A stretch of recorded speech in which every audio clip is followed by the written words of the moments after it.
I pulled into the driveway of Tristan's house, heart swelling with excitement to surprise my sweet grandson Eli on his 8th birthday. Little did I know the surprise would be entirely mine, one that would shatter everything I thought I knew about my son and daughter-in-law. The doorbell went unanswered after several rings, so I tried the handle. Unlocked. "Hello? Tristan? Nadia?" I called out, letting myself inside. An eerie silence blanketed the house, normally filled with the laughter and pitter-patter of little feet. A muffled whimper drew me towards the staircase. Under the stairs, a small door caught my eye, the kind meant for storage, not for... No, the thought was too horrifying to entertain. "Eli? Honey, are you in there?" I gasped, chest tightening. "Grandma?" His tiny voice trembled from behind the door. "Help me, please." With shaking hands, I tried the knob, but it wouldn't budge, locked from the outside. 1,000 scenarios raced through my mind, each more disturbing than the next. I steadied myself against the wall, guilt and dread crashing over me in waves for not visiting sooner. From the corner of my eye, I spotted a toolbox and grabbed a hammer, my fragile grasp on composure crumbling. "Stand back, sweetie." 3 solid strikes, and the flimsy door splintered open. There he was, my beautiful grandson, cowering in the dimly lit space, eyes wide with fear and relief. Tears stained his pale cheeks, his vibrant red hair matted and unkempt. "Oh, Eli." I choked out, scooping him into my arms, cradling him close. He clung to me with a desperation that broke my heart into pieces. I'm so sorry, I mumbled into his hair, cursing myself for 1,000 should-haves and could-haves. His small body trembled like a leaf against me. Once the initial shock subsided, a burning rage replaced the sorrow. How could Tristan and Nadia do this? What kind of parents? No, what kind of human beings? "It's okay, honey, you're safe now," I assured him, doing my best to keep my tone even and soothing, despite the maelstrom within. "Can you tell me how long?" He shook his head fiercely, eyes squeezed shut as if to block out the memories. "Too long. Days, I think. I'd yell and bang, but they never came. Just slid food under sometimes." White-hot fury coursed through my veins, and I silently vowed to ensure Tristan and Nadia paid for this unforgivable cruelty towards their own flesh and blood. But first, I needed to get Eli out of this house of horrors. "Pack a bag. Anything you want to take with you. We're leaving." My tone brooked no argument. He nodded obediently, looking smaller and frailer than any child should. By the time I'd calmed down enough to call Tristan, the rage had crystallized into a cold, hard knot of determination in my gut.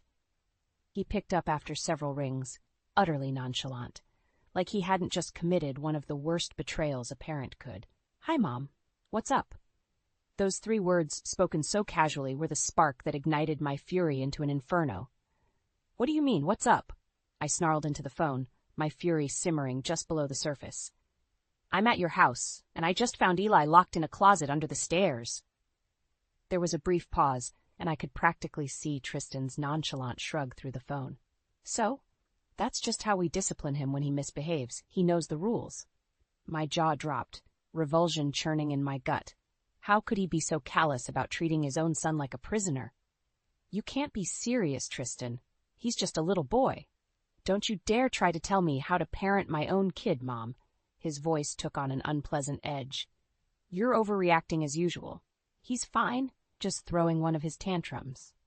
"Overreacting? You locked your 8-year-old child in a cramped, dark space for days with barely any food or human contact. What's wrong with you?" I was practically shouting now, anger and disbelief warring within me. "We have it under control," he said with an infuriating calmness that made my blood boil. "This doesn't concern you. Stay out of it." I opened my mouth to unleash another verbal lashing, but the dial tone cut me off. He'd hung up. Chest heaving, I stared at my trembling hands as a chilling realization crept over me. This was no one-time disciplinary tactic gone too far. The way Tristan had spoken, so coldly and matter-of-fact, hinted at something much more sinister. An ingrained pattern of cruelty, of depriving an innocent child of his basic rights and needs. Shaking my head, I leaned back against the wall, fighting against the swell of nausea. How could my own son, my flesh and blood, be capable of such monstrous behavior? What kind of person had he become while I wasn't watching? Unbidden, memories flickered through my mind. Happy childhood moments, Tristan's bright smile and pealing laughter as we baked cookies or played in the yard. It felt like a lifetime ago, those echoes of the warm, loving boy I'd raised. Where had I gone wrong? What had warped and twisted him into this shell of a man? Or had the seeds of cruelty lurked beneath the surface all along, only to bloom once I looked away? A tiny sniffle made me jerk upright. Eli stood in the hallway, bag clutched to his chest, eyes rimmed with fresh tears. Of course he'd overheard every ugly word. Crossing the room in 2 long strides, I gathered him into my arms, murmuring soft, soothing words into his hair.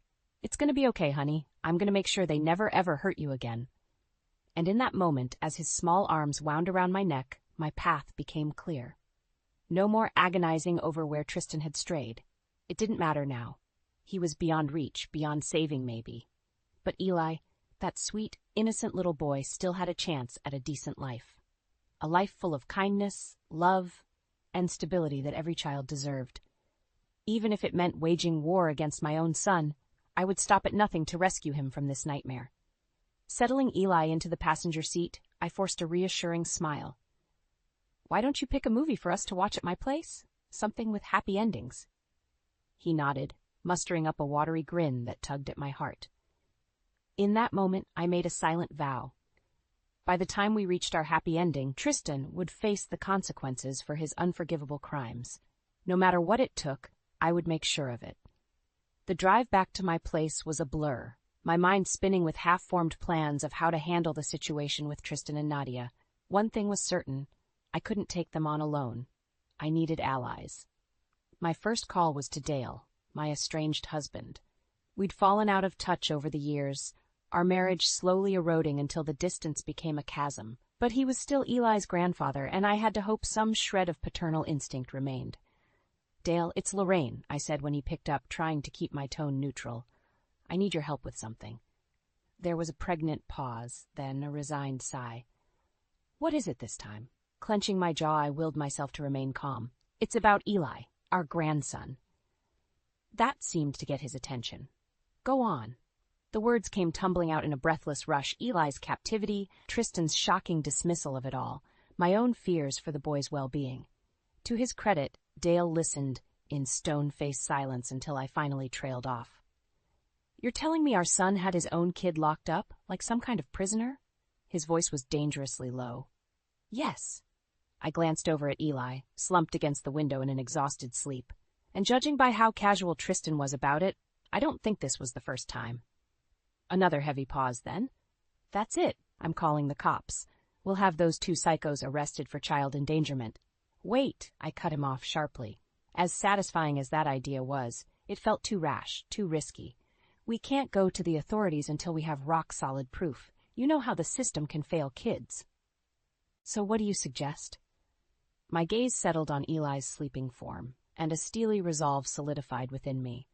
"We need to investigate on our own first. Figure out exactly what's going on and gather evidence of any wrongdoing, so it's airtight."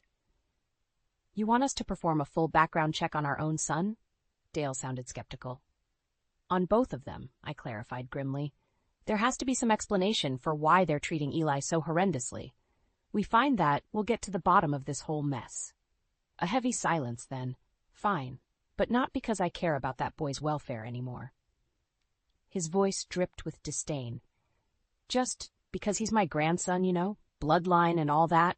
I bristled at his callousness, but bit back a scathing retort. I'd deal with Dale's indifference towards Eli later. For now, I had to play along if I wanted a hope of gaining his help. "Okay then, we start digging into their lives first thing tomorrow. Finances, personal records, everything. No stone left unturned." Dale grunted in assent. "And if we find anything?" A burst of vindictive satisfaction surged through me. "Then we make them pay." The next few days passed by in a whirlwind of information gathering. Between my tenacious research skills and Dale's business connections, we slowly unpicked every tangled thread of Tristan and Nadia's lives. Their finances were in shambles, racked with debt and comic strings of bad investments. A large portion of debt seemed tied to Nadia's previous marriage, which ended messily and likely cost a small fortune in legal fees. Speaking of her ex, I made a point to track him down. The details he shared painted an ugly picture of Nadia's past. accusations of infidelity, substance abuse, even violence. Could she still be clinging to those toxic patterns? As for Tristan, there were signs of shady business dealings and despicable con artistry. Several former employers and partners had fallen victim to his schemes over the years. Had he been grooming Eli as his next payday? You think they've been stealing from the kid? Dale wondered grimly when I shared my suspicions. Seems like the type of lowlife move they'd pull. I clenched my jaw, a wave of nausea crashing over me. The more I learned, the more monstrous my own son and daughter-in-law became. Raking a hand through my hair, I turned to face Dale with a look of grim determination. Well, we can't let them get away with it any longer. It's time we put an end to their sick games. With our findings laid out before us, Dale and I began plotting our next moves. We had more than enough damning evidence against Tristan and Nadia. Now it was a matter of using it effectively. We could release it all to the media, let them crucify those two jackals in the court of public opinion, Dale suggested with relish. I shook my head, worrying my bottom lip. As satisfying as that would be, we can't. Not yet. It would just put Eli in the crosshairs and make him the victim all over again. Then what? Take it to the cops like I originally suggested? Exhaling slowly, I considered our options. Going through official channels could mean months of legal red tape and he said, she said battles. Meanwhile, Eli would suffer. No, we needed a surefire way to take them down swiftly while securing his safety, a way to force their hand and back them into a corner with no escape. I have a friend, I began slowly. From law school, Martha Wilkins. She's made a career handling cases just like this one. Crooked parents trying to milk their kids' inheritance, neglect, you name it. Understanding dawned in Dale's eyes. So you'll get this hotshot lawyer lady to put the screws to Tristan and Nadia? Air all their dirty laundry in court? Among other things, I replied cryptically. Help me gather up all the paperwork. I'll set up a meeting with Martha for tomorrow. Martha's office was as sleek and professional as I remembered, though her warm smile and sharp eyes were the same as ever. Lorraine, it's been too long. She enveloped me in a brief hug before guiding us to a pair of leather chairs. Though I must say, I wish our reunion was under better circumstances. With a sigh, I waved a hand at the boxes of files surrounding us. That's an understatement. Take a look at what we've uncovered about my son and daughter-in-law. For the next 2 hours, Martha pored over our findings with her trademark meticulous intensity. Her brow furrowed deeper with each new layer of depravity revealed, the financial deceptions, signs of blatant neglect, even the account from Nadia's ex-husband. I've heard of money-grubbing parents before, she muttered, shaking her head in disgust. But keeping their own child as a literal prisoner in the name of fleecing his trust fund? That's a new low, even for me. Unconsciously, my fists clenched in my lap. So you'll take the case? Do everything in your power to make sure Tristan and Nadia face the consequences? You don't even need to ask. Martha's expression was one of grim resolve. I'll call in every favor I can to push this through the courts at top speed. We'll bury those two beneath an avalanche of evidence before they know what hit them. She leaned back, fixing me with an intent look. But I'll need your help, too. As Eli's closest living relatives, your testimony and cooperation will be instrumental. I met her gaze steadily. Anything. I'll do whatever it takes to protect that boy. A ghost of a smile played across Martha's lips. That's what I wanted to hear. Over the next few weeks, a whirlwind of depositions, documentation, and strategy sessions consumed every free moment.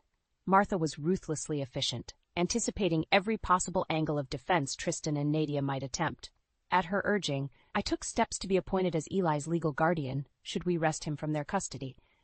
It was a lengthy, draining process, but I gladly endured it all with the goal of giving him a stable home in sight. When at last the court date arrived, armed with a veritable armory of evidence, and flanked by Martha's wily paralegal team, I felt an odd sense of calm. The fireworks would come soon enough. Are you sure you want to do this today? Dale eyed me sidelong as we strode up the courthouse steps, Eli's small hand encased in mine. In front of the whole family, on his birthday of all days? My jaw set in a stubborn line. It has to be today. They've had this coming for too long. In truth, I'd chosen this date and venue very deliberately. Our entire extended clan would be gathered at Tristan and Nadia's place for Eli's 8th birthday party later. What better way to expose their sins against their own flesh and blood than surrounded by all those they'd deceived? I could only imagine the looks on their faces when they realized the Negligent Parents of the Year award was theirs.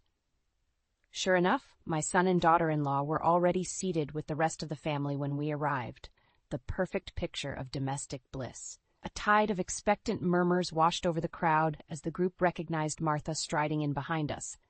Nadia was the first to spot us, her perfectly curated smile slipping ever so slightly. "What's going on here?" Tristan rose to his feet, all artificial joviality. "I should be asking you three the same thing. What's with the hostility, Mom?" Draping a supportive arm around Eli's shoulders, I leveled him with a look that could cut glass. "Maybe you should ask your son about hostility." Confusion rippled through the assembled guests, but Nadia merely rolled her eyes in condescending amusement. "For God's sake, Lorraine, not this again." "Shut your mouth," Dale growled, and I started slightly at the venom in his tone. "You don't get to dismiss her concerns after the sick crap you two pulled." Murmurs intensified, tinged with disbelief and unease. Martha stepped forward, cool and unruffled, as she spread a series of damning dossiers across the table. "We have extensive documentation of your actions towards Elijah, including willful neglect, financial exploitation of his trust fund, and the unjustified deprivation of basic needs." She gestured for silence as shocked gasps erupted around the room. "I'll skip the niceties and give you one opportunity to start making amends. Full custody of the boy will be transferred to Mrs. Hawthorne here immediately, pending the court's final ruling. You'll also repay every cent you siphoned from his accounts." There was a beat of stunned silence as the words sank in. Twin looks of abject horror twisted Tristan and Nadia's faces before morphing into snares of rage. "You've got to be freaking kidding me!" Tristan slammed his hands on the table, making several guests jump. "Just because Mom had some stupid delusions about our parenting? You're blowing this way out of proportion. Get off your high horses, both of you." Nadia jutted her chin haughtily, a studied mask of disdain falling into place to conceal her panic. "Our finances are none of your business, nor how we raise our son." My heart clenched at the way she refused to acknowledge Eli as her own. Martha arched an unimpressed eyebrow. "So I'll take that as a refusal to cooperate, then?" "You're damn right." Tristan looked about 2 seconds from vaulting over the table. "We don't have to listen to your self-righteous garbage." On the contrary.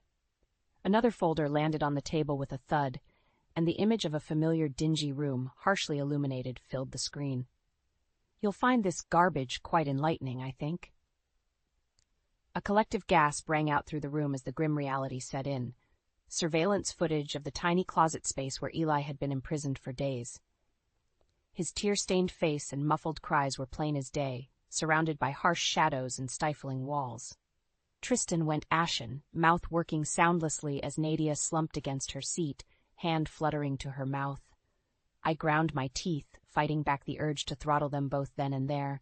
How dare they look so appalled now, after willingly inflicting such cruel conditions on their own child? The outrage poured forth from our friends and relatives in waves of angry shouting that drowned out all my instincts for vengeance. Because in that moment, the devastated look in Eli's eyes was all I could focus on. He didn't deserve any of this ugly airing of family secrets and toxic legacy of betrayal that wasn't his shame to carry. At that moment, I was fiercely glad Martha had taken charge. Her pragmatic ruthlessness spared Eli from having to witness our blistering condemnations of the parents who had so grievously failed him. No, he'd been through enough ugliness. It was time to start looking towards a future of healing. Gathering his slight form against me, I murmured low reassurances into his hair as the chaos swirled around us. This wasn't the end, not by a long shot, but it was the beginning of something new, I realized with a surge of hope. A road towards redemption, away from this poisoned legacy of cruelty and neglect. Tristan and Nadia might have been battles lost, but the war for Eli's soul was just getting started. And this time, I was determined to win. The aftermath of our dramatic confrontation was a whirlwind that still makes my head spin in retrospect. Martha wasted no time, pressing her advantage with cold precision while Tristan and Nadia floundered. Within hours, emergency custody papers were signed and law enforcement was on the scene. Nadia dissolved into hysterics as they slapped cuffs on her wrists, shrieking invectives that would have made a sailor blush. Tristan, for his part, maintained a seething, sullen silence right up until they separated them for booking. Then the dam broke. Staring at me with undisguised loathing, he fought against the officer's restraints like a rabid dog. "You did this," he snarled, spittle flying. "You poisoned everything with your deluded vendetta." "Your actions poisoned this family," I shot back, unflinching even as Dale shifted protectively in front of Eli. "Maybe if you hadn't been so reckless with your son's well-being, so blind to anything but your greed." "He's not yours anymore," Tristan continued ranting, words slurring as his anger spiraled into near incoherency. "You don't get to sweep in and play hero after years of being a lousy, inattentive gur." The backhanded blow caught him square across the jaw, snapping his head sideways with a meaty thwack. Even the officers gave Dale a wide berth as he towered over Tristan's crumpled form, chest heaving like a bellows. "Don't you dare talk about what kind of grandparent she is," he growled through gritted teeth. "When your own twisted minds led you to torment an innocent child for money." Silence fell, heavy as a pall. Tristan glared up at his father through a mask of bloody spittle and swelling flesh, the fight temporarily beaten out of him. With a last contemptuous sneer, Dale shouldered past the stunned officers and came to collect Eli and me. "You did the right thing," he murmured gruffly into my hair as we embraced, the closest to affection he could muster in that moment. "That boy's better off with anyone but those two excuses for human beings." I squeezed him fiercely, the adrenaline high from the confrontation, rapidly waning to leave me drained, yet perversely buoyed by our victory. It was done. Eli was finally truly safe. All that remained was ensuring he got the love and care he deserved going forward. And that, I silently vowed, was a battle I would fight with every last breath. With the initial crisis resolved, a strange sort of limbo settled over us in the following weeks. Though the custody papers granted me temporary guardianship of Eli, the road ahead remained fraught with challenges. I lost track of how many legal meetings, court dates, and blistering cross-examinations Martha put us through. Every shred of Tristan and Nadia's elaborate tangle of lies was meticulously unpicked, cauterized, and readied as exhibits. The fraud charges alone were damning, given the paper trail of diverted funds from Eli's trust account. But Martha assured me that the abuse charges, locking him away for days at a time, withholding food and necessities, would inevitably result in the maximum sentence. "The system doesn't take kindly to parents who view their own offspring as caged commodities," she said grimly. "We'll see they're made examples of." I could only nod, ignoring the unsettling relish in her tone. Personal feelings aside, Martha was a ruthless ally in this fight, and I wasn't about to argue with results. For his part, Eli remained a subdued shadow throughout the proceedings. Despite our best efforts, he shied away from counseling and group activities, haunted eyes downcast whenever Tristan or Nadia's names arose. "It's going to take time for those wounds to heal," Dale cautioned whenever I fretted over the boy's withdrawal. And rationally, I knew he was right.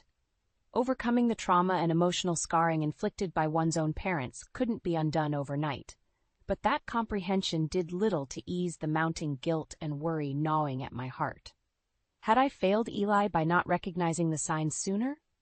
All these years of missing holidays and birthdays, could I ever make that up to him now? The answers didn't come easily. But bit by bit, through patience and stubborn determination on both our parts, the walls began to show hairline cracks. It started small. Eli timidly agreeing to color with me one quiet afternoon, while Dale watched his loud courtroom shows, as oblivious to our bonding as ever. From there, we progressed to games of Go Fish and Crazy Eights, my genuine laughter at his horrendous bluffing faces earning the first tiny quirks of his lips. Before long, laughter and chattiness seeped back into the house like a palliative balm after the rolling darkness. I introduced Eli to swimming, his initial trepidation melting into uninhibited glee as he cut through the waters with strong, sure strokes. An art class yielded the first vibrant, unrestrained streaks of color across fresh canvases, and through it all, the fragile bond between us grew stronger with each new smile, each peal of laughter replaying in my mind like a soothing melody. The boy I'd feared was too wounded to recover, blossomed with each day of freedom from his parents' toxic influence. There were still bad days, of course. Triggers that sent Eli retreating into a pensive shell of himself for hours or even days at a time. But we weathered those storms together, side by side, and emerged stronger for it in the end. On one such day, the sun had long since set beyond the den's picture windows before Eli stirred from his hunched position on the couch. Rubbing his eyes, he shuffled over and wordlessly crawled into my lap, nestling against me in a contented silence. My breath caught as my arms instinctively folded around his small frame, marveling at the implicit trust in his actions. Setting my chin atop his tousled curls, I let out a shaky sigh, gathering the shreds of composure that loneliness and fresh memories of Tristan's cruelty had frayed. In that moment, gently rocking my grandson, I could scarcely believe how far we'd come. Him from that haunted, hollowed-out husk I'd first beheld in the closet, and me from the guilt-racked woman tormented over failing to prevent his suffering, holding this quietly content child bruised but not broken by the ugliness he'd endured, filled me with a sense of purpose more profound than I'd ever known. Scars would remain, but they didn't have to define him or me. All that mattered now was nurturing the resilience and fighting spirit, persevering against all odds. And that was a battle. I vowed silently into the stillness that I would fight beside him every single day until my last breath. The night of the sentencing hearing was one I'll never forget. Tristan and Nadia were led in wearing matching orange jumpsuits, hands and feet shackled. Where Nadia had her head bowed in sullen defeat, Tristan met my gaze head-on, with undisguised hatred burning in his eyes. I returned it with a look of cold indifference. He no longer had any power to rattle me. Martha stood ramrod straight beside us, lips pressed into a thin line of grim satisfaction as the judge entered. She'd cautioned us against expecting the maximum sentences, but her reputation preceded her. I had a feeling the so-called justice system wouldn't dare cross her. And I was right. After a mercifully brief recounting of the relevant facts, the hammer came down harder than I dared hope. For the crimes of child abuse, neglect, fraud, and embezzlement against a minor child's trust fund, I sentence you both to 15 years imprisonment with no possibility of parole. Nadia swayed on her feet as if struck, complexion going deathly pale. But my eyes were locked on Tristan, drinking in the dismay and impotent fury twisting his features into an ugly rictus. Additionally, you will be compelled to make full restitution of the stolen funds to Mr. Elijah Hawthorne upon your release. Failure to comply will result in an extension of your sentences. Martha's shark-like smile was triumphant as she caught my eye amid the courtroom din, mouthing, "I told you so." She'd played her gambit flawlessly, as always. Tristan was still yelling his outrage as he was hauled away, vitriol spewing from his lips. But the hatred in his eyes when they met mine burned itself into my memory, searing and indelible. I refused to give him the satisfaction of flinching away, because in the end, he and Nadia were the ones vanquished, beaten at their own twisted game by the family whose bond they'd tried to shatter. It was a lesson I hoped haunted their every waking moment behind bars. Eli watched the whole proceeding in numb silence. I ached to pull him close, to shield him from the ugliness being laid so cruelly bare. But he was no longer a scared little boy. He'd borne witness to the depths of human cruelty and prevailed through courage and resilience. This was closure, plain and simple. One last look at the monsters who'd tried so viciously to break him before leaving them behind forever. The drive home passed in a blur, none of us speaking. What words could encapsulate the profound shift this day signified? It was Eli who finally broke the heavy silence as we pulled up to the house, fixing me with those serious green eyes that had seen far too much darkness for one so young. "I'm glad it's really over," he murmured. "That they got what they deserved, you know." I reached across the bench seat to squeeze his hand. "Me too, honey. It's all over now." The days and weeks that followed were a whirlwind of press, legal wrangling, and celebration from friends and family over our hard-won justice. But the moment that stood out most vividly was Eli's first art show at his new school. He'd been champing at the bit to show me his latest masterpieces, brimming with the pride and excitement of any kid his age. And finally, on opening night, I got to bask in the brilliant splashes of color and rebirth he'd committed to canvas. Each one was a searing reflection of the journey that led us here. Dark, muted tones juxtaposed against explosions of vibrant life. Harsh lines fracturing then melding back together in a mosaic of regeneration. Wordless stories of tragedy and redemption laid bare in acrylic strokes, more poignant than any writer could capture. "That one there is how I felt for a long time," Eli explained, gripping my hand as we moved from canvas to canvas. His voice was contemplative, worlds away from the hollow echoes I'll never unhear from that closet. Scared, sad, like everything was cracking apart into pieces that I couldn't fix. He paused before a canvas emblazoned with a brilliant phoenix taking flight, wings unfurling in a blaze of crimson and gold. But this one is us now, rising up out of all the ugliness and hurt to start over, finding the color and beauty in life on the other side of the storm. Does that make sense? I pulled him close, blinking back tears of fierce pride and wonder at the resilient, insightful young man he was blossoming into. Another example of the tenacity with which new life can spring from unimaginable darkness.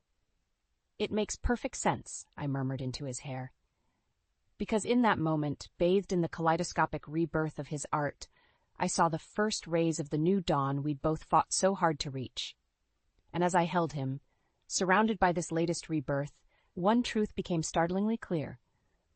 We would meet each fresh challenge rise over the horizon together, standing united before whatever storms lay ahead. Mother and grandson soldiering onwards into the light.